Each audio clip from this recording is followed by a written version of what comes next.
کیونکہ وہ بچی آپریشن سے پیدا ہوئی تھی اور انابیہ کی ایسی حالت نہیں تھی کہ وہ کام کر سکے، اور میرے گھر والے رات کو سوئے رہتے تھے، تو اس وقت جب بچی روتی تھی تو اسے میں ہی چپ کرواتا تھا، اپنی گود میں اٹھاتا تھا۔ لیکن جب تیسرے دن DNA ٹیسٹ کی رپورٹ آئی تو میرے سر پر آسمان گر گیا، مجھے لگا ساری دنیا تاریک ہو گئی ہے، کیونکہ اس رپورٹ کے مطابق میں تو اس پھولوں جیسی بچی کا باپ تھا ہی نہیں، اس کا باپ تو کوئی اور تھا۔ اس کا DNA ٹیسٹ مجھ سے میچ نہیں ہوا تھا۔ میں گھر آ گیا اور میری حالت ایسی تھی کہ کاٹو تو بدن میں لہو نہیں۔ جیسے ہی میں گھر میں داخل ہوا تو مجھے بچی کے رونے کی آواز آئی۔ میں کمرے میں جانا چاہتا تھا، اسے گود میں اٹھانا چاہتا تھا، لیکن میرے قدم تو اس DNA ٹیسٹ کی رپورٹ نے جیسے روک لیے تھے۔ میں کمرے میں داخل ہوا تو انابیہ اپنے اور بچی کا سامان باندھ کر جانے کے لیے تیار بیٹھی تھی۔ میں نے انابیہ کو رپورٹ دکھائی اور اسے سوال کیا کہ اب تم جھوٹی ثابت ہو گئی ہو، تم نے مجھے تباہ و برباد کر دیا، بتاؤ تمہارے پاس بولنے کے لیے اور کتنے جھوٹ ہیں۔ میری بات سن کر انابیہ نے رونا شروع کر دیا۔ اس نے ساری حقیقت مجھے بتا دی۔ اس نے بتایا کہ اس کی ایک لڑکے سے فون پر دوستی ہو گئی تھی، اور ایک بار اس نے اپنے گھر بلایا اور سہیلی کی سالگرہ کا بہانہ کر کے میں اس کے گھر چلی گئی، اور اس لڑکے نے اس کے ساتھ زبردستی کر کے اس کی عزت کو تار تار کر دیا۔ اس کے بعد وہ لڑکا غائب ہو گیا، اس نے کوئی رابطہ نہیں کیا، اور اوپر سے مجھ سے شادی کی بات چلی تو اس نے اسی میں عافیت سمجھی۔ اس نے کہا کہ شادی کے 1 مہینے تک میں نے آپ کو اس لیے قریب نہیں آنے دیا تھا کیونکہ اس ظالم شخص نے مجھے اس طرح سے داغا تھا کہ میرے جسم پر نشانات پڑ گئے تھے۔ وہ نشانات اتنے زیادہ تھے اور ان پر نیل پڑ چکے تھے، اس نے کسی جانور کی طرح مجھے نوچا تھا۔ اگر آپ دیکھ لیتے تو پھر اس خوف سے میں نے آپ کو 1 مہینہ قریب نہیں آنے دیا کہ وہ نشانات ٹھیک ہو جائیں تو آپ کو مجھ پر شک نہ ہو۔ لیکن اس سے پہلے کہ وہ نشانات ٹھیک ہوتے، وہ غلیظ انسان اپنی سب سے بڑی نشانی مجھے دے گیا۔ میری طبیعت خراب ہوتی چلی گئی ہے، مجھے 100% یقین ہو چکا تھا کہ میں اس کے بچے کی ماں بننے والی ہوں۔ اس لیے میں نے آپ کو نشاور چیزیں دینی شروع کی تاکہ کل کو یہ بات سامنے آئے تو میں آپ سے کہہ سکوں کہ آپ نے نشے میں مجھ سے تعلق قائم کیا تھا۔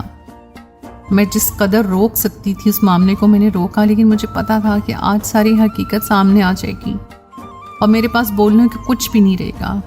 لیکن حقیقت یہی ہے جو میں نے بتایا ہے۔ میرا قصور صرف اتنا ہے کہ میں نے اس لڑکے سے محبت کی اور اس نے مجھے رسوا کر دیا۔ میری عمر اس وقت صرف 18 سال تھی اور میں نادان تھی۔ میں اس کی باتوں میں آ گئی اور 2 سال تک ہمارا تعلق رہا فون پر ہی، اور پھر ایک دن اس نے اپنا مقصد پورا کرنے کے بعد مجھ سے کوئی رابطہ نہیں کیا اور غائب ہو گیا۔ میں لٹی پھٹی حالت میں گھر آ گئی۔ میرا کوئی قصور نہیں تھا، صرف اتنا کہ میں نے اس پر اعتبار کیا اور میں نادانی میں محبت کی۔ اگر آپ نے مجھے سزا دینی ہے تو سزا دیں، میں نے اب تک آپ سے صرف جھوٹ ہی بولا ہے، لیکن میں آج جو بھی بول رہی ہوں میں سچ بول رہی ہوں۔ میں جانتی ہوں میں آپ جیسے انسان کے لائق نہیں ہوں، آپ بہت اچھے ہیں، اس کا اندازہ مجھے ان سارے وقت میں ہو چکا ہے۔ میں اپنی بیٹی کو لے کر یہاں سے جا رہی ہوں ہمیشہ کے لیے۔ اب ہو سکے تو مجھے معاف کر دینا اور گھر والوں کو سنبھال لینا۔ اتنا کہتے ہوئے اس نے بچی کو اٹھایا اور سامان اٹھایا جانے لگی تو میں نے اس کا ہاتھ پکڑ کر اسے روک لیا۔ میں نے اسے کہا کہ میں اس بچی کی خاطر تمہیں معاف کرتا ہوں، میری محبت بھی میری مجبوری ہے، اور اب یہ معصوم سی گڑیا میری سب سے بڑی مجبوری ہو گئی ہے جس سے مجھے محبت ہو گئی ہے۔ مجھے افسوس ہے کہ یہ معصوم سی گڑیا میرا خون نہیں ہے، لیکن ہے تو انسان ہی نا۔ میں تمہیں اپنے ساتھ رکھوں گا اور اسے اپنا نام دوں گا۔ جو ہوا اسے اپنی زندگی کا تاریخ باپ سمجھ کر بھول جاؤ۔ میں بھی سب بھول کر آگے بڑھنا چاہتا ہوں۔ ہو سکتا ہے تمہارے ساتھ آج بھلائی کرنے کی صورت میں خدا مجھے آخرت میں اتنا بڑا انعام دے دے کہ میں خوش ہو جاؤں۔ میری بات سن کر انابیہ کی آنکھوں میں آنسو آ گئے اور اس نے خوشی سے مجھے گلے لگا لیا۔ سچ کہتے ہیں لوگ وہی جہاں میں اچھے ہوتے ہیں جو کام دوسروں کے آتے ہیں۔ انابیہ نے غلط کیا، لیکن سزا دینے والا میں کون ہوتا ہوں؟ سزا اور جزا تو خدا کے ہاتھ میں ہے۔ میں دنیا میں آج خدا بن کے بیٹھ جاؤں اور اسے سزا دوں، کیا پتا کل کو خدا مجھ سے ناراض ہو کر مجھے سزا دے دے۔ بیوی کے گناہوں پر، اس کی غلطیوں پر شوہر کے لیے اسے سزا دینا، اسے طلاق دینا، اسے گھر سے نکالنا بہت آسان ہوتا ہے، لیکن کتنا ہی اچھا ہو کہ اگر بیوی کو ایک موقع دے دیا جائے، اسے سزا دینے کے بجائے اسے معاف کر دیا جائے، بہت بڑا دل رکھ کر سب بھول کر نئی زندگی کی شروعات کی جائے۔